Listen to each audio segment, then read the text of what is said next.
কলিয়াবৰ বিধানসভা সমষ্টিটো অগপৰ পূৰ্বৰে পৰা এটা দুৰ্গ বুলি খ্যাত আৰু তাত নেতৃত্ব দীৰ্ঘদিন ধৰি প্ৰদান কৰি আহিছে কেশৱ মহন্তই। সেই সমষ্টিটো কলিয়াবৰ সমষ্টিটো এইবাৰ যদি আমি বিধানসভাৰ পৰিকাঠামো চাওঁ তেতিয়াহ'লে জিতেনজিৎ গৌৰ এগৰাকী খুব প্ৰবল দাবীদাৰ আছিল, এগৰাকী খুব জোৰদাৰভাৱে তেওঁ প্ৰচাৰ কাৰ্য চলাইছিল। গতিকে কলিয়াবৰ বিধানসভা সমষ্টিটো যেতিয়া কেশৱ মহন্ত নগাঁৱলৈ আহিব তাৰ পাছত কলিয়াবৰ বিধানসভা সমষ্টিটো অগপৰে হৈ থাকিবনে তাৰ কিছু বহু অনিশ্চয়তা কিন্তু আহিব, এনেধৰণৰ বহু প্ৰশ্ন আহিব। প্ৰাঞ্জিত শইকীয়া ডাঙৰীয়া, কেশৱ মহন্তক যদি কলিয়াবৰ সমষ্টিৰ পৰা আঁতৰাব পৰা যায়, কেশৱ মহন্তক যদি নগাঁও সমষ্টিৰ পৰা কিবাকৈ জিকা সংসদলৈ পঠিয়াব পৰা যায়, উপনিৰ্বাচনটোত হয়তো অসম গণ পৰিষদৰ এজন প্ৰাৰ্থী কলিয়াবৰত থাকিব।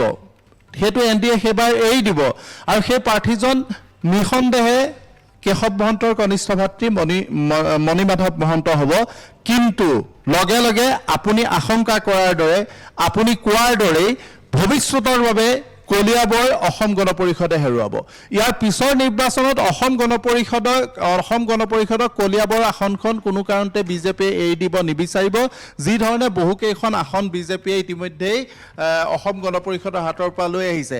এইবাৰো সেই ধৰণৰ এটা চিন্তা চৰ্চাই চলিছিল, কিন্তু কেশৱ মহন্ত দলটোৰ কাৰ্যকৰী সভাপতি হ'ল, এজন প্ৰভাৱশালী মন্ত্ৰী হ'ল, মুখ্যমন্ত্ৰীৰ সৈতে তেওঁ ঘনিষ্ঠতা থাকে আৰু এজন ৰাজনৈতিক নেতা হিচাপে কেশৱ মহন্তৰ এটা নিজা ভাৱমূৰ্তিৰ বাবেই এই বিষয়টো সিদ্ধান্তলৈ নাহিল বা সেই বিষয়টো বিজেপিয়ে উত্থাপন নকৰিল।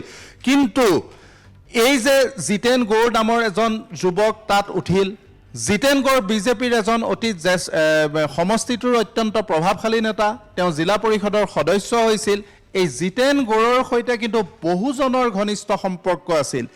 বহু বিধায়কে জিতেন গৌৰক ধনে জনে সহায় কৰাৰ কথাটো প্ৰায় স্পষ্ট হৈ পৰিছে।